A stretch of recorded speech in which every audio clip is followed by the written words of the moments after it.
ಇದೆಯಲ್ಲ, ಏನ್ ಮಾಡೋದು? ಏನಾದ್ರೂ ಕುರ್ಕುರೆ ತಿನ್ಬೇಕು ಅನ್ಸುತ್ತಲ್ವಾ? ಅಮ್ಮ ಕೇಳಿದ್ರೆ ದುಡ್ಡು ಕೊಡಲ್ಲ ನಮಗೆ.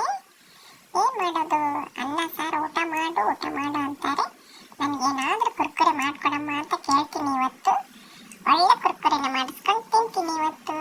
ನೋಡಿ ಹೇಗ್ ಮಳೆ ಬರ್ತಾ ಇದೆ ಅಲ್ವಾ?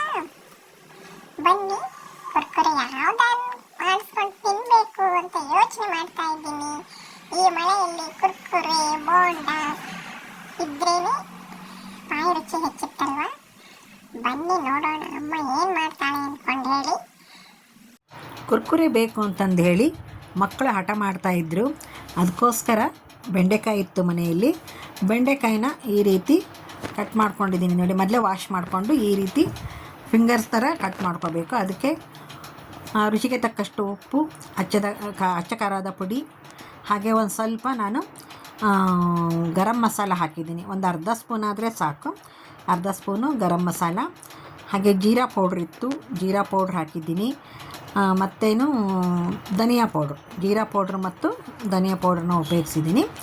ಚೆನ್ನಾಗಿರುತ್ತೆ ಅನ್ನ ಸಾರಿನ ಜೊತೆಗೆ ಸೈಡ್ ಡಿಶ್ ಆಗಿ ಕುರುಕುರು ಅಂತ ಚೆನ್ನಾಗಿರುತ್ತೆ. ಈ ಮಳೆಗಾಲದಲ್ಲಿ ಏನಾದರೂ ಹಪ್ಪಳ ಆದರೂ ಕರಿಬೇಕು, ಇಲ್ಲ ಸಂಡಿಗೆ ಆದರೂ ಕರಿಬೇಕು, ಇಲ್ಲ ಬಳಕದ ಮೆಣಸಿಕಾಯಿ ಆದರೂ ಕರಿಬೇಕು, ಮಜ್ಜಿಗೆ ಮೆಣಸಿಕಾಯಿ ಅಂತಿರಲ್ಲ ಅದು. ಈಗ ನೋಡಿ ಅಷ್ಟು ಪದಾರ್ಥನೆಲ್ಲ ಹಾಕಿ ಮೇಲೆ ಒಂದು 3 ಸ್ಪೂನ್ ಆಗೋವಷ್ಟು ಬೇಸನ್ ಹಿಟ್ಟು ಹಾಕಿ ಕೈಲಿ ನೀವು ಪ್ರೆಸ್ ಮಾಡಿ ಕಲಿಸ್ಬೇಕು. ಆವಾಗ ಏನಾಗುತ್ತೆ, ಆ ಬೆಂಡೆಕಾಯಿಗೆಲ್ಲ ಹತ್ಕೊಳುತ್ತೆ ಅದು ಮಸಾಲ ನಾವೇನು ಹಾಕಿದ್ದೀವಲ್ಲ. ನೋಡಿ ನಾನು ಈ ರೀತಿ ಹಾಕಿ ಕೈಲಿ ಅಂತ ಇದ್ದೀನಿ ನೋಡಿ, ಆ ರೀತಿ ಅಂದರೆ ಅದರೊಳಗೆ ಹೋಗುತ್ತೆ ಅದು. ಆವಾಗ ತಿನ್ನಲಿಕ್ಕೂ ಚೆನ್ನಾಗಿರುತ್ತೆ. ಈ ಥರ ಆದಮೇಲೆ ಒಂದು ಸ್ವಲ್ಪ ಬೇಕಿದ್ರೆ ನೀವು ನೀರು ಚುಮ್ಸ್ಕೋಬಹುದು, ಯಾಕಂದರೆ ಉಪ್ಪು ಹಾಕಿರೋದ್ರಿಂದ ನೀರು ಬೇಗನೆ ಬಿಡುತ್ತದು. ನೋಡಿ ಸೈಡಲ್ಲಿ ನಾನು ಎಣ್ಣೆ ಕಾಯ್ಲಿಕ್ಕೆ ಇಟ್ಟಿದ್ದೆ. ಚೆನ್ನಾಗಿ ಒಂದು ಸ್ವಲ್ಪ ಪ್ರೆಸ್ ಮಾಡಿ ಕಲಿಸಿದಾಗ ಅದು ಕುರ್ಕುರೆ ಅನ್ನುತ್ತೆ. ಹಾಗೆ ಬೇಸನ್ ಹಿಟ್ಟು ಎಲ್ಲದಕ್ಕೂ ಅಂಟಿರುತ್ತೆ ನೋಡಿ. ಈಗ ಅಂಟಿದೆ, ಅಲ್ಲಿ ಅಂಟಿದೆ ಅದಕ್ಕೆ ಬೇಸನ್ ಹಿಟ್ಟು ಮಸಾಲ ಎಲ್ಲ. ಎಣ್ಣೆ ಕಾದಿತ್ತು ಆಲ್ರೆಡಿ ನೋಡಿ. ಈಗ ಅದೇನು ತುಂಬ ಹೊತ್ತಾಗೋದಿಲ್ಲ, ಇದು ಬೆಂಡೆಕಾಯಿ ಫ್ರೈ ಮಾಡೋದು ತುಂಬ ಹೊತ್ತಾಗೋದಿಲ್ಲ. ಒಂದು 5 ನಿಮಿಷದಲ್ಲಿ ನಾವು ಅನ್ನ ಸಾರಿನ ಜೊತೆಗೆ ಸೈಡ್ ಡಿಶ್ ಆಗಿ ಈ ಬೆಂಡೆಕಾಯಿ ಫ್ರೈನ ಮಾಡ್ಕೋಬೋದು. ಸುಲಭವಾಗಿ ಸುಗಮವಾಗಿ ಬಹುಬೇಗನೆ ಆಗುವಂತಹ ಸೈಡ್ ಡಿಶ್ ಇದು. ಈಗ ಒಂದು ಸಲ ಹಾಕಿದ್ದೆ ನಾನು. ಸ್ವಲ್ಪ ಕೆಳಗೆ ಮೇಲೆ ಮಾಡ್ಕೊತ ಇರಬೇಕಾಗುತ್ತೆ. ಮೀಡಿಯಮ್ ಉರಿ ಹಿಡ್ಕೊಂಡು ಮಾಡಿ, ಇಲ್ಲಾಂತಂದರೆ ಬೇಗ ಹೊತ್ತು ಬಿಡುತ್ತೆ, ಇಲ್ಲಾಂದರೆ ಬೇಗ ಗರಿ ಆಗಿಬಿಡುತ್ತೆ. ತೀರ ಗರಿ ಆದ್ರೂ ತಿನ್ನೋಂಗಾಗೋದಿಲ್ಲ, ತೀರ ಸ್ವಲ್ಪ ಮೆತ್ತಗಿದ್ರೂ ತಿನ್ನೋಂಗಾಗೋದಿಲ್ಲ. ನೀವು ಬೇಕಿದ್ರೆ ಅಕ್ಕಿ ಹಿಟ್ಟು ಹಾಕ್ಕೋಬೋದು. ಅಕ್ಕಿ ಹಿಟ್ಟು ಹಾಕೋದೇನು ಅವಶ್ಯಕತೆ ಇಲ್ಲ, ಬೇಸನ್ ಹಿಟ್ಟಿಗೆ ಅದು ಗರಿಯಾಗಿ ಬಂದುಬಿಡುತ್ತೆ. ನೋಡಿ ನಮ್ಮ ಅಡುಗೆ ಮನೆ ಹೇಗಿದ್ದೆ ಅಂದ್ಕೊಂಡು ಹೇಳಿ ಬೇಜಾರು ಮಾಡ್ಕೋಬೇಡಿ. ಕುಕ್ಕರು ಪಾತ್ರೆ ಎಲ್ಲ ಕಾಣಿಸ್ತಾ ಇದೆ. ಓಕೆ ನೋಡಿ, ಈಗ ರೆಡಿ ಮಾಡ್ತಾ ಇದ್ದೀನಿ. ಹಾಗೆ ಸ್ನೇಹಿತರೆ, ನನ್ನ ಚಾನಲ್ಗೆ ಯಾರೆಲ್ಲ ಸಬ್ಸ್ಕ್ರೈಬ್ ಆಗಿಲ್ಲೋ ದಯವಿಟ್ಟು ಸಬ್ಸ್ಕ್ರೈಬ್ ಆಗಿ ಚಾನಲ್ನ ವೀಕ್ಷಣೆ ಮಾಡಿ. ಹಾಗೆ ಲಾಂಗ್ ವಿಡಿಯೋ ನೋಡುವಾಗ ಹೈಪ್ ಅಂತ ಬರುತ್ತೆ, ದಯವಿಟ್ಟು ಹೈಪ್ ಮಾಡಿದೆ ಅಂದರೆ ನನಗೆ ಪಾಯಿಂಟ್ಸ್ ಹೆಚ್ಚಿಗೆ ಆಗುತ್ತೆ. ನಾನು ಲೈವ್ ಮಾಡ್ತಾ ಇಲ್ಲಿಗ ಆಲ್ರೆಡಿ ಲೈವ್ ಮಾಡೋದು ಬಿಟ್ಟಿದ್ದೀನಿ, ಅಪರೂಪಕ್ಕೊಮ್ಮೆ ಮಾತ್ರ ಲೈವ್ ಮಾಡ್ತಾ ಇರೋದು.